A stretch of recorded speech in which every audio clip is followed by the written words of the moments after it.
He stood at the pinnacle of his world, a king in a glass tower, overlooking a city that bowed to his wealth. He had it all, a billion-dollar company, a name that commanded respect, and a beautiful wife carrying his first child. But in a single brutal moment, the gleam of ambition in his eyes turned to poison. He made a choice, trading his family for a bigger fortune, throwing his pregnant wife out into the cold, unforgiving night. He believed he was untouchable.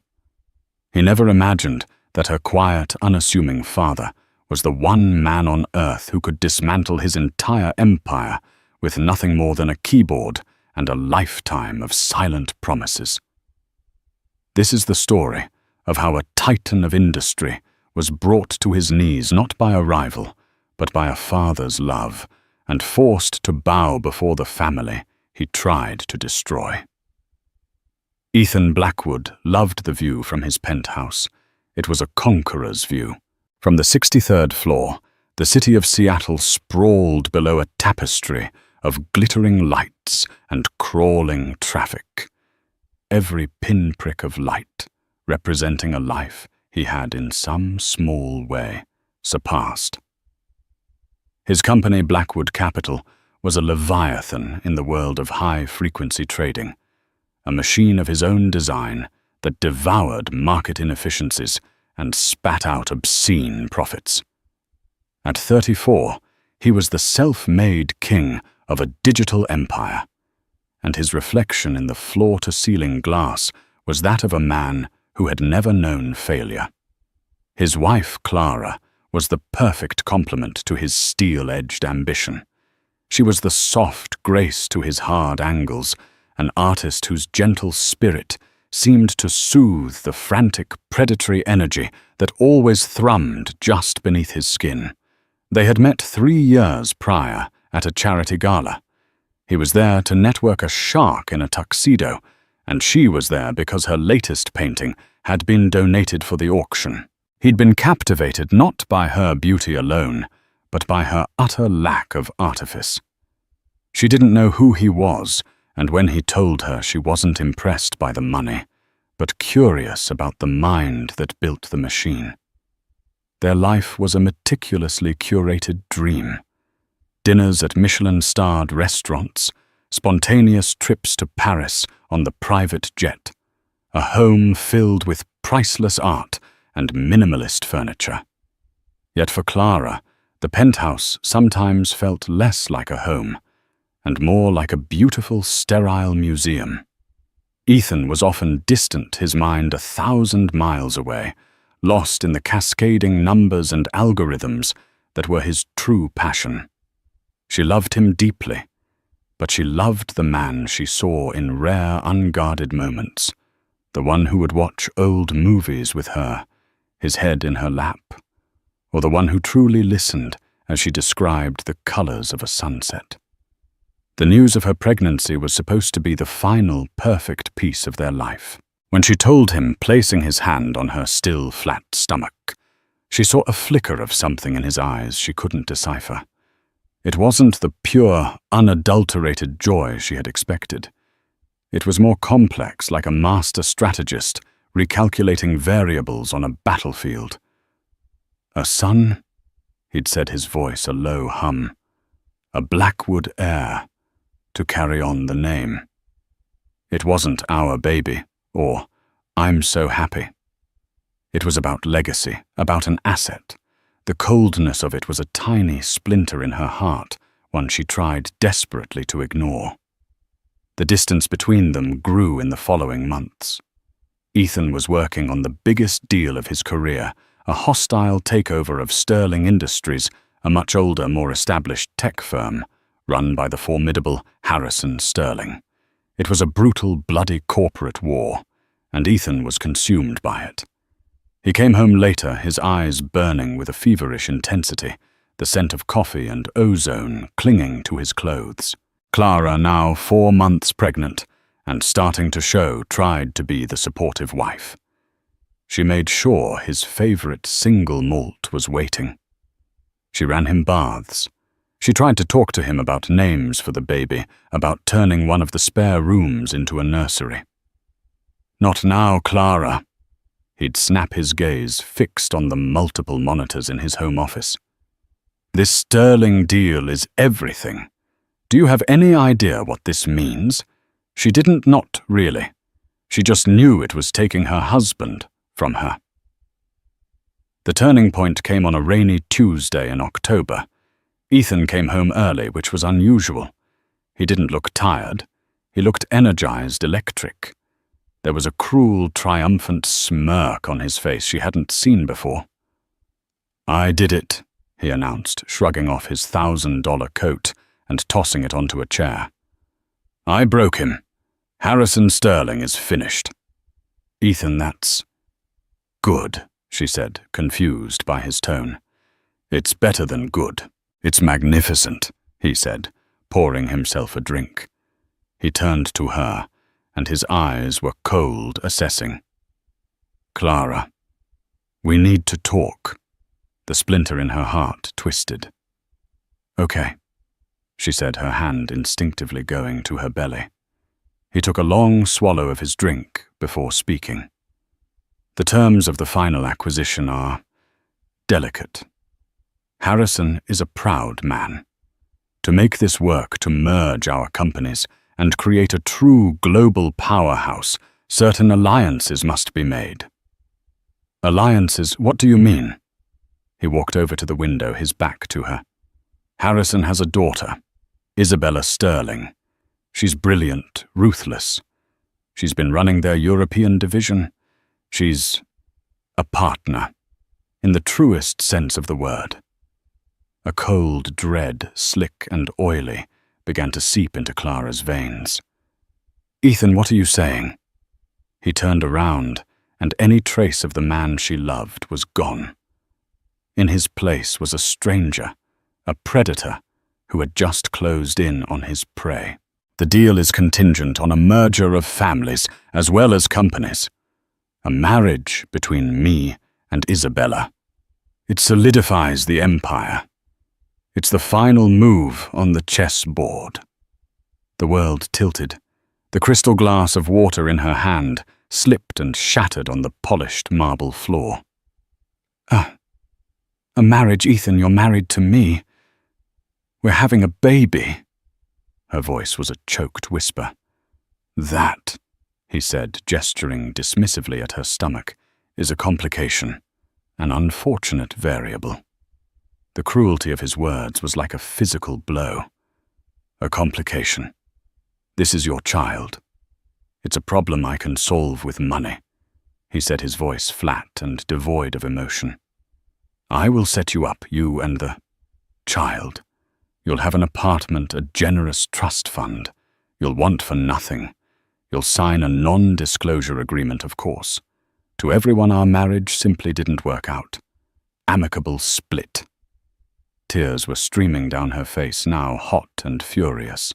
"You think you can buy your child? You think you can just erase us because we're no longer convenient for your business deal? Who are you?" "I am the man who is offering you a comfortable life," he said, his patience thinning. "This is a much better deal than you'd get from any divorce court. I'm being generous." "Generous?" she shrieked, the sound raw and broken. "You're a monster." His face hardened into a mask of pure, chilling indifference. "I am a realist. This is the world I operate in. Love, sentiment. They are luxuries, Clara. Liabilities. I am building an empire, and an empire requires sacrifice. Isabella understands that. You, with your paintings and your feelings, you were a pleasant diversion.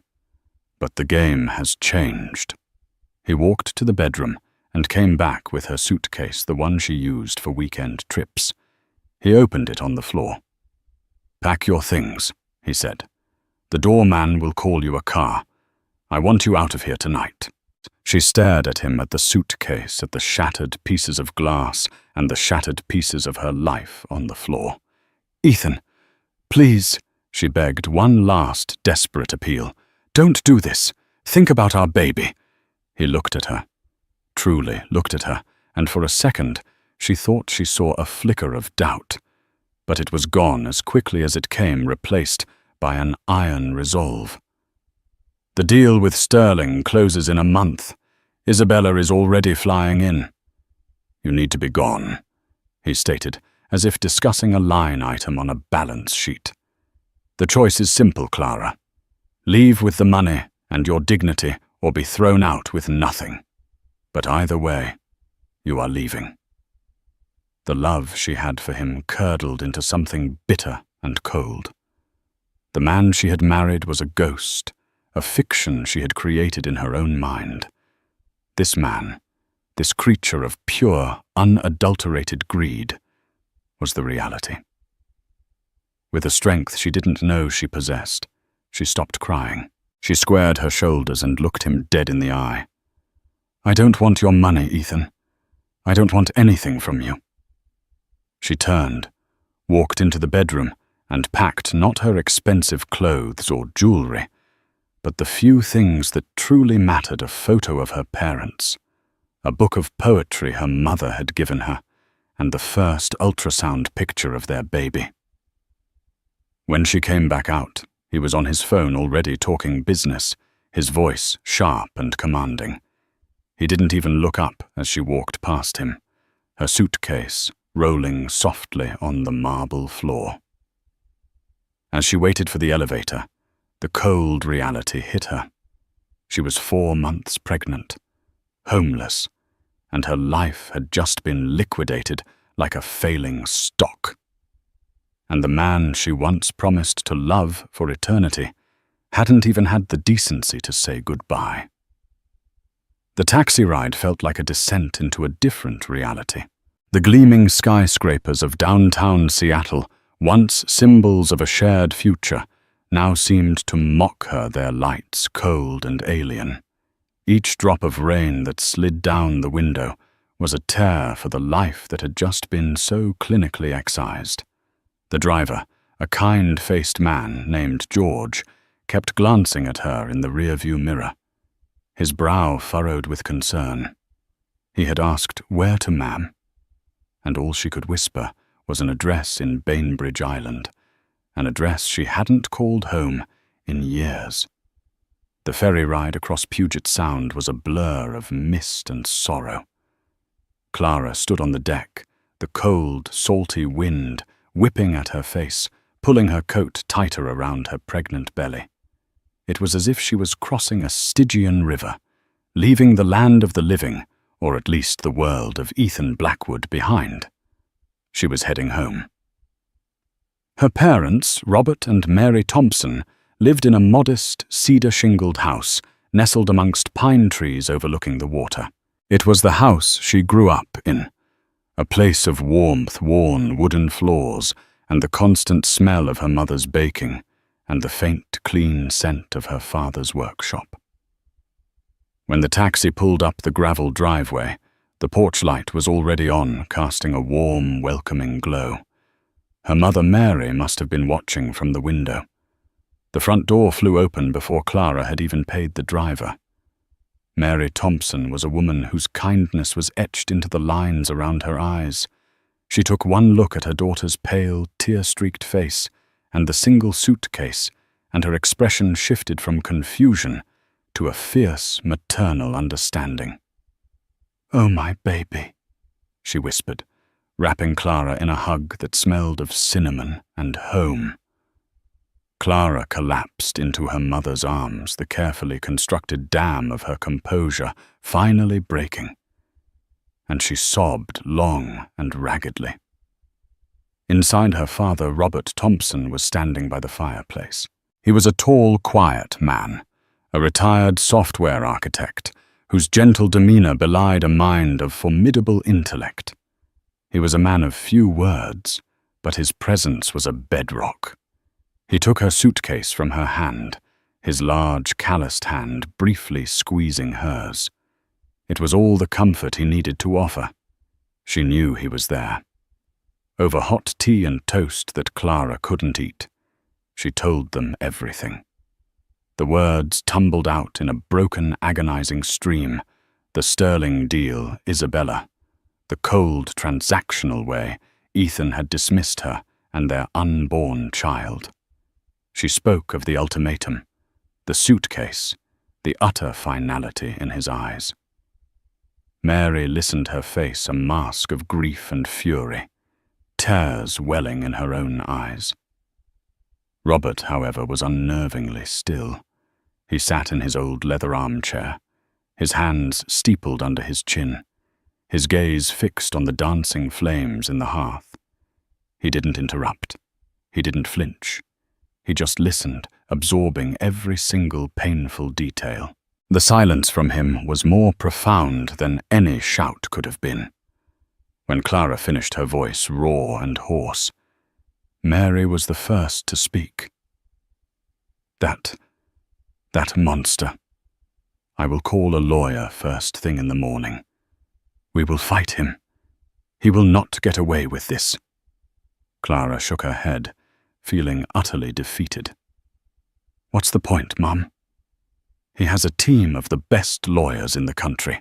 He'll bury us in legal fees. He said he would. He'll paint me as a gold digger and drag my name through the mud. I can't. Robert finally moved. He leaned forward, his elbows on his knees, and his eyes, when they met Clara's, were not filled with pity but with a calm, analytical fire. Did he threaten you? He asked, his voice low and even. Not physically, Clara said. He just made it clear. I was an obstacle to be removed, that I should take the money and disappear quietly for my own good. And you have this in writing, any emails, texts? No, she whispered. He was too smart for that. It was all in person, in our home. Robert nodded slowly, his mind clearly working, processing the information like lines of code. He looked at her belly, then back at her face. You are safe here, he said. It wasn't a platitude. It was a statement of absolute fact. You and your child will have everything you need. This is your home. You will not worry about money. You will not worry about Ethan Blackwood. Later that night, tucked into her childhood bed, the familiar scent of lavender from her mother's garden drifting through the window, Clara felt a fragile sense of safety. But beneath it, a current of fear still ran deep. Ethan wasn't just a man. He was a force of nature in his world. He crushed his enemies. What was to stop him from crushing her just to be thorough? She drifted into a troubled sleep and woke hours later thirsty. As she padded down the hallway, she saw a light on in her father's study. The door was slightly ajar. Peeking in, she saw him sitting in front of a complex multi-monitor computer setup, a system far more advanced than anything a typical retiree would own. The screen was filled with flowing lines of code market data streams and complex network architecture diagrams. He wasn't looking at family photos or reading the news. He was working. His fingers moved across the keyboard with a speed and precision that was mesmerizing. On one screen, she saw the corporate structure of Blackwood Capital. On another, a deep-dive analysis of its core trading algorithms. Clara had always known her father was brilliant. In the 90s, he had been a legendary, albeit reclusive figure in the nascent world of fintech. He'd designed some of the foundational security protocols and trading architectures that the modern financial system was built upon, then abruptly retired in his late 40s, claiming he wanted a simpler life, away from the vultures of Wall Street. He'd cashed out his patents for a comfortable but not extravagant sum, and never looked back. Ethan had always dismissed him as Clara's quiet dad, the retired coat monkey. He had no idea who Robert Thompson really was. No one did, except a very small, very powerful circle of old-school tech pioneers. Watching him now, Clara understood. Her quiet, gentle father was not just looking at data. He was mapping out a battlefield. He was sharpening weapons she couldn't comprehend. The stillness she had seen earlier was not resignation. It was the deep, focused calm of a grand master contemplating a chessboard, seeing not just the next move, but the entire game 20 moves ahead. He wasn't going to call a lawyer. He was going to war. A strange sense of peace settled over Clara. The fear didn't vanish, but it was joined by something else, a sliver of awe. Ethan Blackwood had built his empire on code and algorithms. He had just made a mortal enemy of the man who had written the language. Ethan Blackwood felt invincible. With Clara gone, a sentimental weight had been lifted from his shoulders. The penthouse, once softened by her presence, was now exactly as he liked it, a pristine, silent monument to his success. There were no more gentle questions about his day, no more talk of nurseries or baby names. There was only the clean, exhilarating hum of ambition. Isabella Sterling arrived from London 2 days later. She was everything Clara was not. Where Clara was warm, Isabella was polished steel. She was sharp, impossibly chic, with an analytical mind that mirrored Ethan's own. They didn't speak of love. They spoke of synergy, of market share, of consolidating power. Their relationship was a merger, a strategic alliance, and the chemistry between them was born not of passion, but of a shared, ravenous hunger for dominance. "Your ex-wife," Isabella said on her first night in the penthouse, swirling a glass of vintage Bordeaux. "Was she a problem?" "She was at a loose end," Ethan replied, not looking up from a tablet displaying market projections. "I've tied it. No legal complications, no emotional attachments." "I made her a financial offer she couldn't refuse." He lied smoothly. "She's pragmatic. She took the money and is looking for a fresh start." He saw no need to tell Isabella about the pregnancy.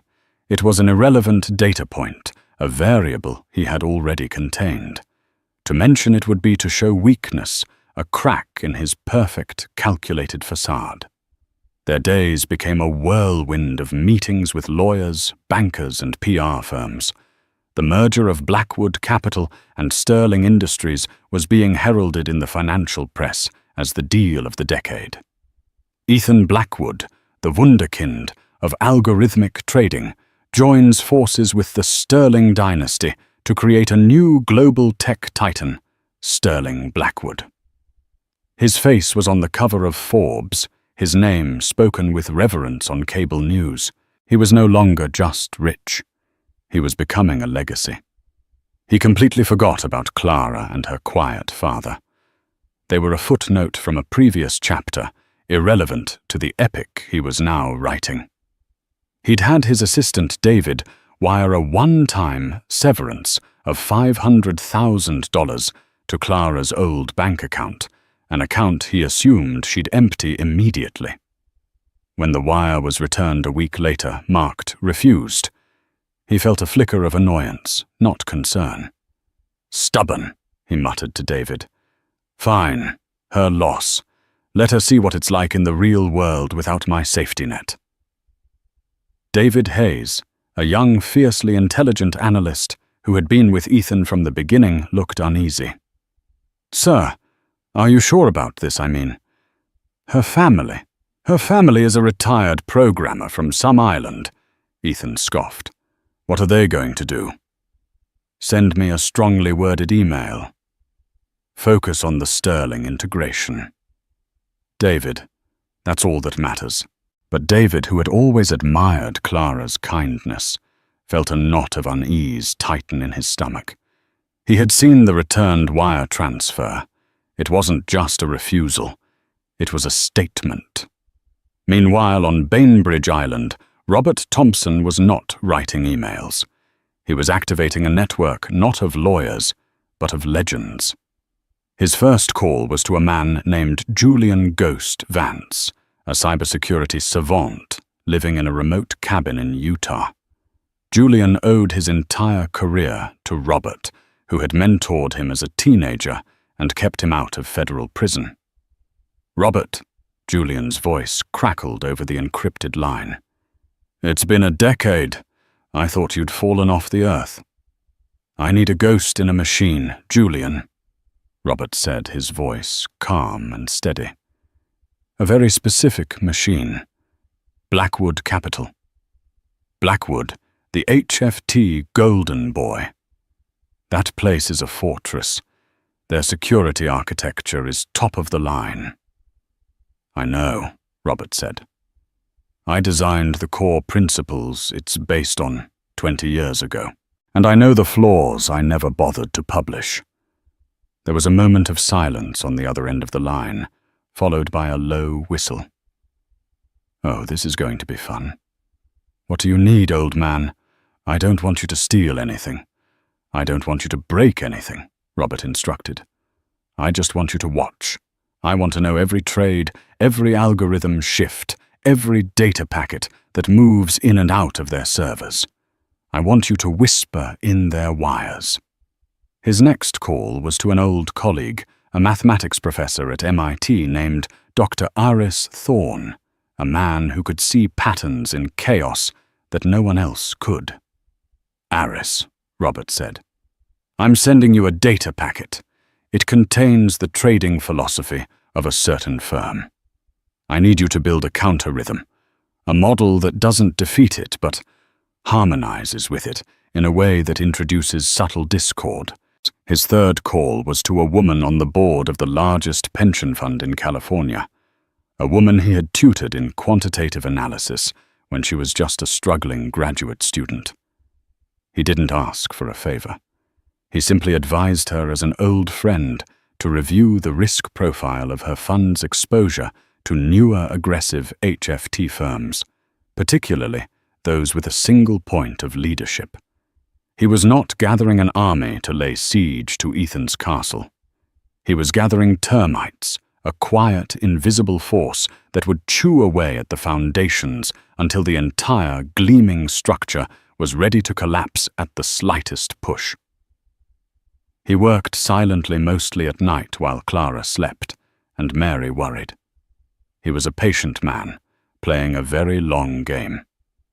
He knew that to destroy a man like Ethan Blackwood, you didn't attack his money directly. You attacked his reputation, his genius, his very sanity.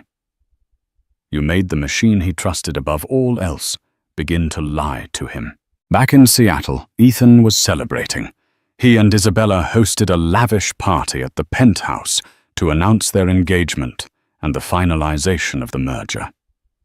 The great and the good of the city were there, champagne flowed, and Ethan stood beside his new partner, feeling the immense intoxicating power of their combined influence. He raised a glass to the crowd. "To the future," he declared, his voice ringing with triumph.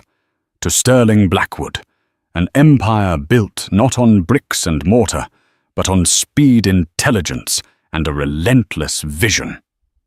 As the guests applauded, his phone buzzed. It was a priority alert from his head of operations. He glanced at it, a slight frown touching his lips. Subject: minor algorithmic drift, Alpha 7. Message seeing fractional percentage underperformance on the A7 algo. Probably market noise. Monitoring. Ethan dismissed it with a flick of his thumb. Market noise. An irrelevant data point. He put the phone back in his pocket and smiled at Isabella, oblivious to the fact that the first termite had just taken its first bite. The first week after the party, the minor algorithmic drift was just that, a whisper in the data streams. Ethan's lead quant, a jittery genius named Ben, assured him it was statistical noise. "The markets are volatile post-merger announcement, Ethan. It's just the system recalibrating. It'll smooth out." Ethan accepted the explanation. His Alpha 7 algorithm was his masterpiece, a complex piece of code that analyzed microsecond market fluctuations to execute thousands of trades per second. It had never failed him. The idea that it could be flawed was tantamount to questioning a law of physics. But the drift didn't smooth out. By the end of the second week, the fractional underperformance had become a consistent, albeit tiny, loss. It was like a slow leak in the engine of a Formula One car, not enough to stop it, but just enough to lose the race by a millisecond.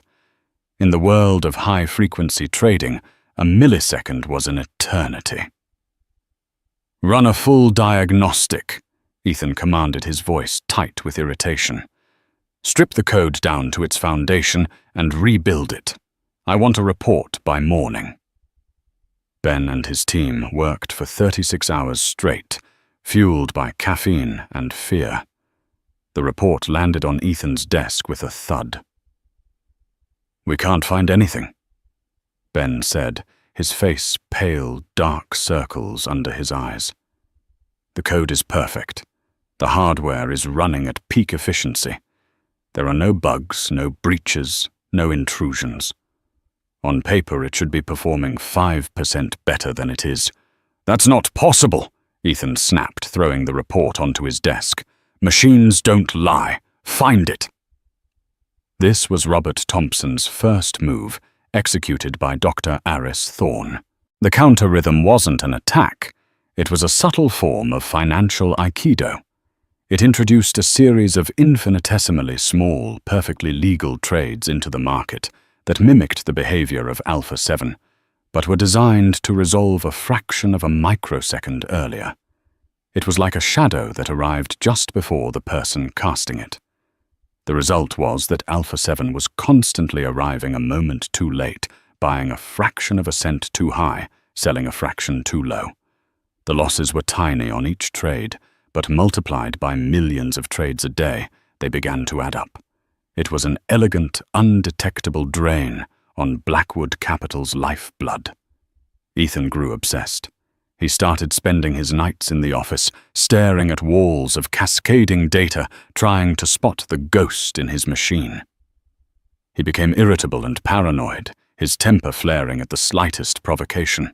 "Perhaps you're too close to it," Isabella suggested coolly one evening, as he ignored the gourmet meal she'd had catered. "You've been focused on this merger. Maybe you should let your team handle it." "My team can't see what I see," he retorted, his eyes never leaving the screen. "They're builders. I'm an architect. Something is wrong with the foundation." Then the second cut came. This one was executed by Julian "Ghost" Vance. Following Robert's instructions, Julian didn't hack the system. Instead, he exploited a long-forgotten backdoor in the server's firmware, a backdoor Robert himself had built 2 decades earlier for diagnostic purposes. He didn't steal data. He did something far more insidious. He slightly, almost imperceptibly, desynchronized the timestamps on a single random data server for a few nanoseconds every hour. The result was chaos masquerading as normalcy. A trade that was executed at 10:01 a.m. might be recorded as 10:04 a.m. To a human, it was meaningless. To a high-frequency trading algorithm that lived and died in the world of nanoseconds, it was catastrophic. It made the data untrustworthy. The system began to second-guess itself, creating micro-hesitations that led to missed opportunities. Ethan's profits, once a mighty river, were now a stream, and the stream was dwindling. He started lashing out, accusing his own people of incompetence or, worse, sabotage. "Someone in this room is leaking information," he roared during one tense board meeting, his eyes scanning the faces of his most trusted lieutenants. "Our strategies are being front-run. There is no other explanation." The paranoia began to infect the company culture. The collaborative energy that had fueled their rise was replaced by suspicion and fear. David Hayes watched his boss, the man he had once idolized, transform into a tyrant, haunted by a phantom he couldn't see. The third cut was the most subtle, and perhaps the most brilliant. Robert, using a pseudonym, wrote a highly technical white paper titled Quantum Entanglement and Systemic Risk in Latency Arbitrage Models. It was a dense academic paper that he seeded onto obscure forums and university servers frequented by top-level quants and financial analysts. The paper didn't mention Blackwood Capital by name. It simply posited a theoretical vulnerability in the exact type of proprietary architecture Ethan used. It argued that such systems, in their relentless pursuit of speed, had created a structural fragility so profound that a minor, almost random external event, a solar flare, a specific sequence of market trades, could trigger a cascading failure. It was elegant, terrifying, and utterly plausible. The paper began to circulate, passed from one analyst to another like a forbidden text. It became a whisper on trading floors and in the research departments of major banks. Have you read the Quantum Entanglement paper? No one knew who wrote it, but its logic was impeccable. The woman on the pension fund's board, Robert's former student, read the paper. She saw the connection between the theoretical risk it described and the aggressive strategy of Blackwood Capital. At their next quarterly review meeting, she raised a concern. "I'm flagging Sterling Blackwood for a risk assessment," she announced. "Their performance has been erratic post-merger, and there is a theoretical framework suggesting their entire model could be a house of cards. I recommend we reduce our exposure until we have more clarity." The pension fund was one of Ethan's largest institutional investors. Their decision to publicly announce a risk assessment was not a withdrawal. It was a red flag, a signal to the entire market that something might be deeply wrong at the heart of Ethan Blackwood's empire. The whispers were becoming a conversation. The tiny cuts were beginning to bleed in earnest. Ethan, lost in his own fortress of code, was so busy looking for a single enemy soldier that he failed to realize the very ground beneath his feet was being systematically hollowed out. He felt the tremors, but he couldn't find the source of the earthquake. His confidence, once his greatest asset, was curdling into a fatal arrogance. He believed he was smarter than the market, smarter than any problem. He never once considered that the problem might be smarter than him. The pension fund's announcement was the first domino. In the fragile ecosystem of high finance, perception is reality. The news of a major risk assessment on Sterling Blackwood hit the financial wires like a shock wave. Ethan, who had always meticulously controlled his public image, was suddenly on the defensive. "It's a procedural review," he barked at a reporter from the Wall Street Journal who cornered him outside his office. "Our fundamentals are stronger than ever. This is nothing more than market jitters from our competitors who are terrified of our new scale." He projected confidence, but behind the scenes panic was beginning to set in. The jitters were real. Other institutional investors, spooked by the pension fund's move, and the circulating white paper, started making calls. They wanted reassurance. They wanted data. They wanted to know why his flagship algorithms were underperforming. Ethan and Isabella worked around the clock trying to calm their investors, but it was like trying to patch 100 leaks in a dam at once. For every investor they placated, 2 more would call, their voices laced with a new sharp edge of doubt. This was the moment Robert Thompson had been waiting for. The foundation was gone.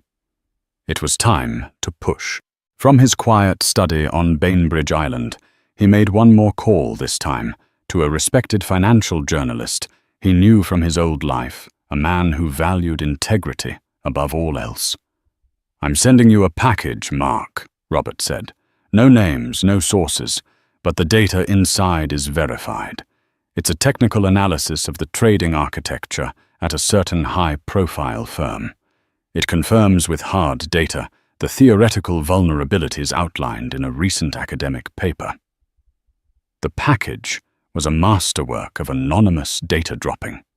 It contained logs subtly altered by Julian, to be untraceable yet accurate in their implication, showing the nanosecond timestamp discrepancies. It included a breakdown of Alpha 7's performance, highlighting the inexplicable and consistent losses. It was everything a journalist needed to connect the dots between the rumors and the reality. It didn't allege fraud or hacking. It alleged something far worse in the tech world: incompetence and fundamental design flaws. Mark's article, published under a dramatic headline, "Cracks in the Code is Sterling Blackwood's billion-dollar algo." A house of cards went viral. It was a match thrown on a field soaked in gasoline. The market opened the next day to a frenzy of selling. The stock price of Sterling Blackwood, which had soared after the merger announcement, began to plummet. It wasn't a dip, it was a cliff. Ethan stood on his trading floor, a modern-day Captain Ahab, on the deck of his sinking ship, watching the red numbers cascade down the screens. "Buy it back," he roared. "Initiate the share buyback program. Stabilize the price." They started pouring hundreds of millions of dollars into buying their own stock, trying to signal strength to the market. But it was like throwing buckets of water against a tsunami. The sell-off was too powerful, fueled by fear and the damning precision of the article. Then came the margin calls. Ethan had leveraged a significant portion of his personal and corporate assets to finance the hostile takeover of Sterling Industries. The banks that had loaned him the money had done so based on the valuation of his company. With the stock price in freefall, the value of his collateral was evaporating. The first call came from Deutsche Bank. "Mr. Blackwood, your loan-to-value ratio is breached.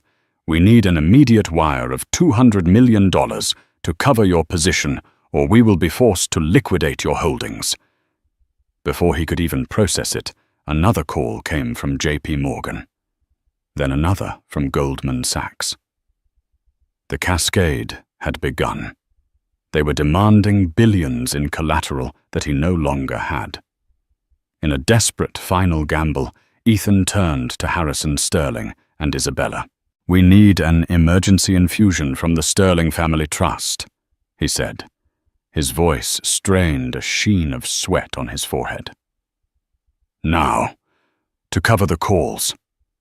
Isabella looked at him, her face unreadable. She exchanged a glance with her father, who had been watching the meltdown from the corner office with a grim satisfaction. "No," Harrison Sterling said, his voice laced with ice. "This company is toxic. Your name is toxic. The Sterling family will not be throwing good money after bad."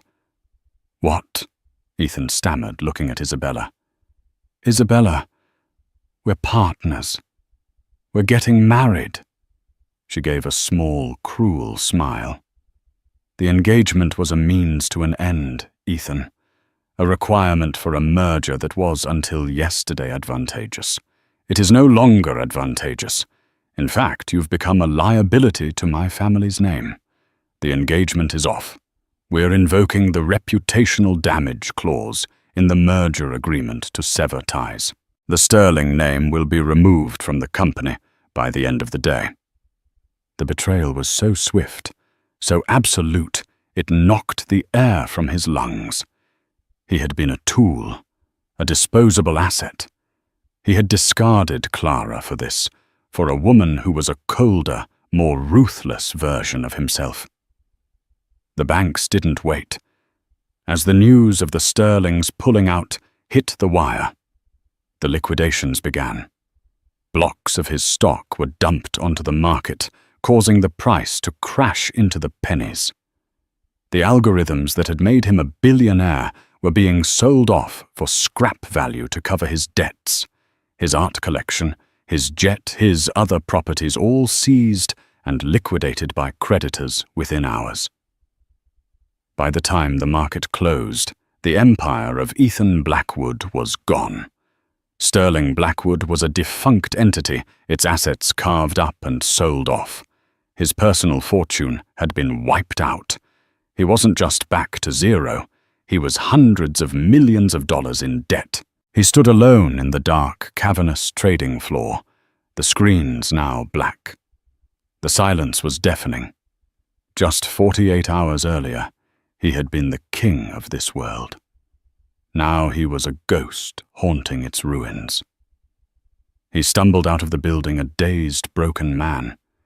He didn't even have the money for a taxi. He started walking aimlessly through the rain-slicked streets of the city he once owned. And for the first time in the cold, hollow emptiness of his spectacular failure, he thought of Clara. He thought of her warmth, her kindness, and the child she was carrying. His child. The one piece of his life that had been real, the one thing of true value, and he had thrown it away for a ghost. The weight of that realization was more crushing than the loss of any fortune. The next few days were a blur of humiliation for Ethan. His name, once a synonym for success, was now a punchline in the financial world, a cautionary tale of hubris. He was evicted from the penthouse, the locks changed by the bank that now owned it. He walked out with nothing but a single cardboard box containing a few clothes and personal effects. His friends, the ones who had flocked to his parties and slapped him on the back, no longer answered his calls. He was a pariah. He ended up in a cheap run-down motel by the airport, the kind of place where the carpets were stained and the air smelled of stale smoke and despair. For 2 days, he didn't leave the room.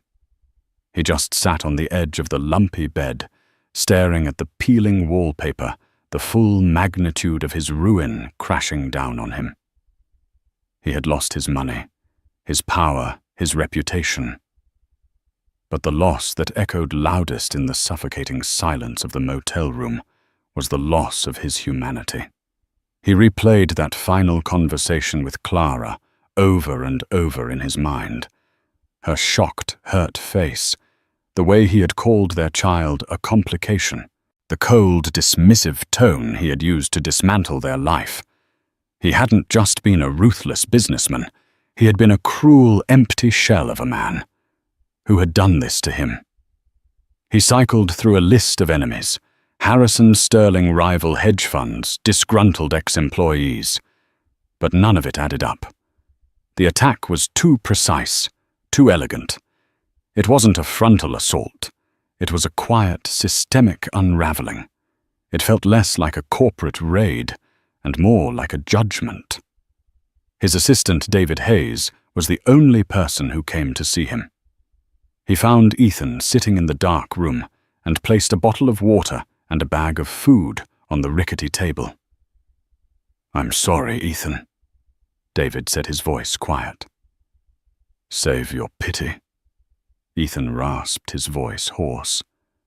"It's not a pity," David said. I think I know who was behind this. Or at least I have a theory." Ethan looked up, a flicker of interest in his dead eyes.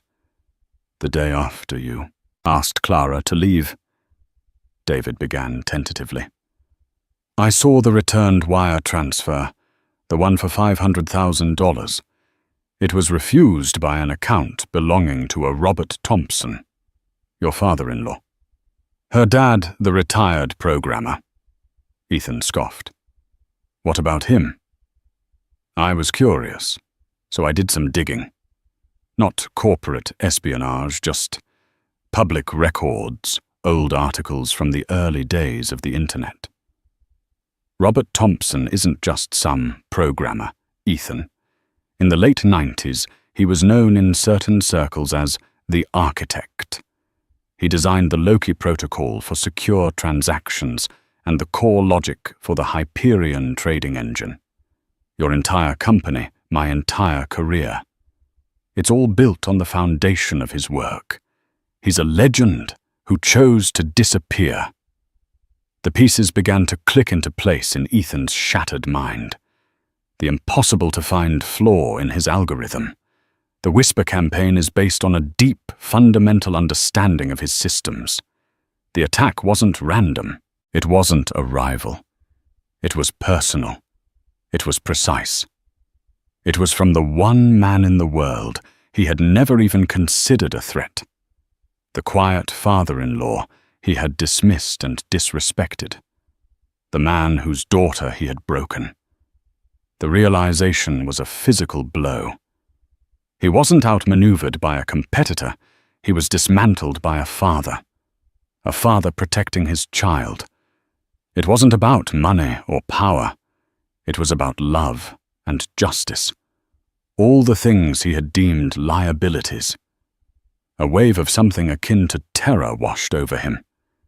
He had picked a fight with a god of his own digital universe, and he had never even seen him. The sheer awesome power of Robert Thompson's quiet fury was terrifying. But beneath the terror was something else, a sliver of profound, gut-wrenching clarity. He deserved this. He had earned every moment of this agonizing downfall. He thought of Clara safe in her childhood home, protected by this quiet, brilliant giant of a man. He had thrown her out, believing he was casting her into the wilderness. In reality, he had sent her back to the safest fortress in the world. He looked at David. "Where is she?" David hesitated. "I'm not sure I should." "Please, David." Ethan's voice cracked, the arrogance finally completely gone. "I don't want to hurt her. I need to see her." David, seeing the genuine brokenness in his former boss's eyes, sighed. "She's not at her parents' house. Not primarily. I heard from a friend who knows her family that she's been volunteering. Something about helping people who are less fortunate. There's a community outreach center in the Beacon Hill neighborhood. The New Beginnings Center. She's there most days." Ethan nodded slowly. The irony was almost poetic. While he was losing his soulless empire, she was rebuilding her life by helping others. He knew what he had to do. It wasn't about getting his fortune back. It wasn't about asking for forgiveness, because he knew he didn't deserve it. It was about acknowledging the truth of what he had done to the person he had wronged most grievously. It was about facing the wreckage he had made not of his company, but of his own soul. He thanked David, took a long shower, and put on the last clean shirt he owned. For the first time in his life, Ethan Blackwood was going to face a consequence he couldn't buy his way out of. He was going to face his wife. The New Beginnings Community Center was a humble brick building a world away from the gleaming steel and glass towers Ethan had once inhabited. The sound of children playing echoed from a small yard, and the smell of soup drifted from an open window. It was a place of real, tangible human connection, everything his former life had lacked. He saw her through the window before he went in. Clara, now visibly pregnant, was sitting at a table patiently helping a young girl with her homework. She looked serene. There was a quiet strength in her face he had never seen before. The ordeal hadn't broken her. It had forged her. She was wearing a simple dress, her hair was tied back, and she was in that moment more beautiful than he had ever seen her in a designer gown. His heart pounded in his chest. Every instinct screamed at him to run, to hide from the shame that was threatening to consume him. But he forced his feet to move, to push open the door and step inside. The warmth of the center was a stark contrast to the cold rain outside. A few people looked up as he entered his expensive, though now slightly disheveled suit, marking him as an outsider. Clara's head lifted, and her eyes met across the room. The laughter and chatter in the room seemed to fade away. For a moment she just stared at him. There was no hatred in her eyes, no anger, There was a deep, profound sadness, and something else, pity, that more than anything broke him. She excused herself from the table and walked toward him, her hand resting protectively on her swollen belly. She stopped a few feet away, creating a space between them that felt like a chasm. "Ethan," she said, her voice calm and even. "What are you doing here?" He opened his mouth to speak, but the words caught in his throat. All the clever speeches, the boardroom negotiations, the commanding orders, all of it was gone. He was left with nothing but the raw, ugly truth of who he was. So he did the only thing that felt right, the only thing that could possibly convey the depth of his shame and the totality of his defeat. In the middle of the crowded community center, Ethan Blackwood, the former titan of industry, sank to his knees. He bowed his head low, his forehead nearly touching the scuffed linoleum floor. It was not a gesture of supplication or a plea for forgiveness. It was an act of complete and total surrender, an acknowledgement of his monstrous crime against her and their child. A gasp went through the room. Clara stood silent, watching the man who had thrown her out, now kneeling at her feet.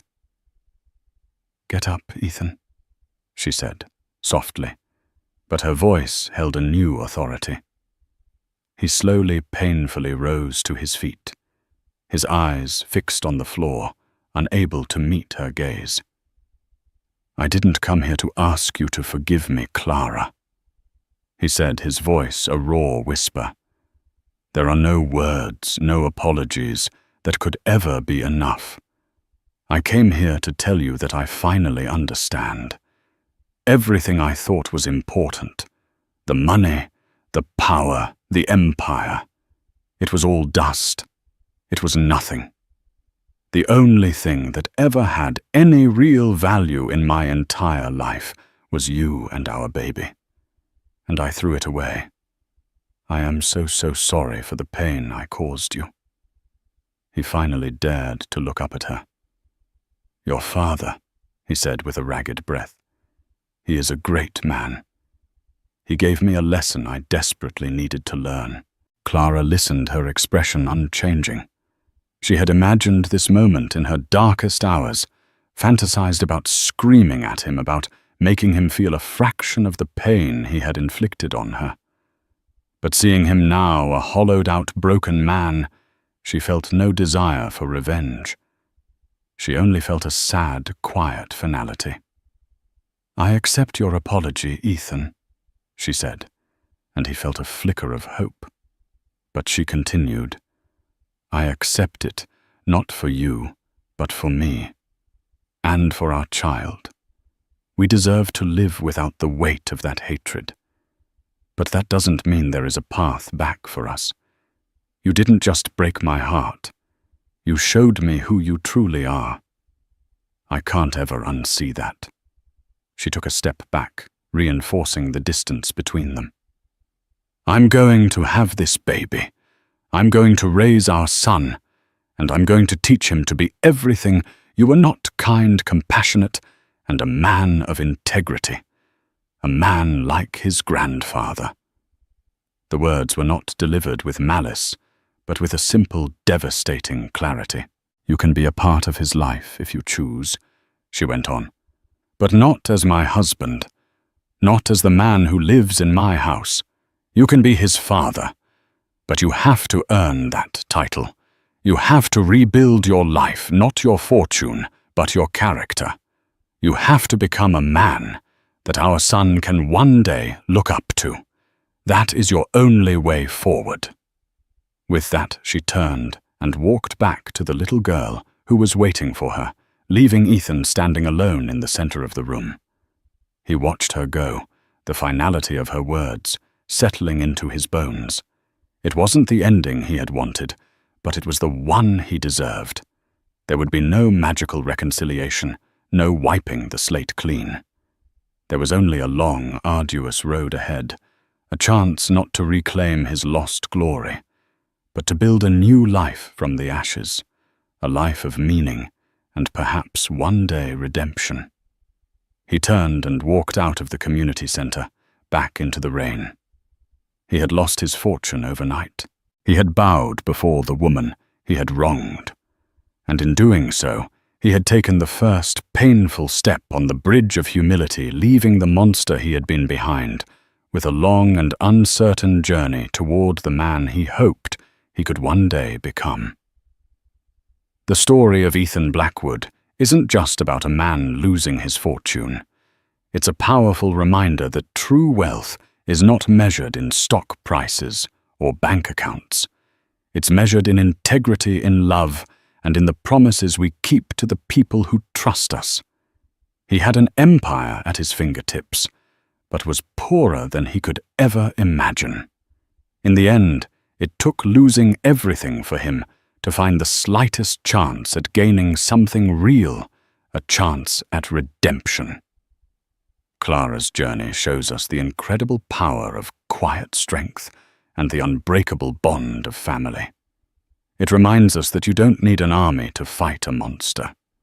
Sometimes all you need is a father's unwavering love and the courage to stand on your own.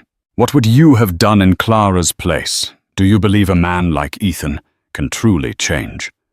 Let us know your thoughts in the comments below.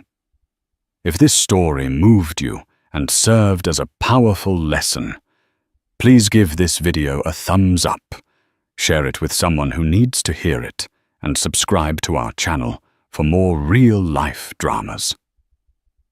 Don't forget to hit the notification bell so you never miss a story. Thank you for listening.